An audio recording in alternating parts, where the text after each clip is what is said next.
আসসালামু আলাইকুম। আমার নাম সাজ্জাদুল ইসলাম মাহিন।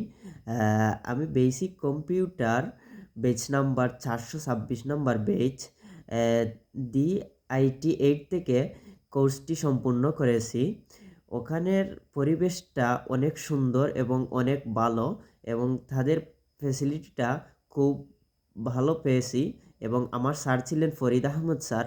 অত্যন্ত ভালো মনের মানুষ এবং অনেক দক্ষতার সাথে আমাদেরকে কম্পিউটার কোর্সটি সম্পূর্ণ করেছেন এবং আমরা ওখানের স্যারের সাথে ফ্রিলিভাবে কথা বলতে পারি এবং ফ্রিলিভাবে আমরা বুঝতে পারি স্যারের কাছ থেকে। এবং D8 কম্পিউটারের প্রতিষ্ঠানটি অনেক ভালো এবং অনেক দক্ষতার সাথে সবাইকে কম্পিউটার কোর্স সম্পূর্ণ করে দেয় এবং অনেক দুর্দান্ত পরিবেশ, মনোমুগ্ধ পরিবেশ, অনেক ভালো একটি প্রতিষ্ঠান।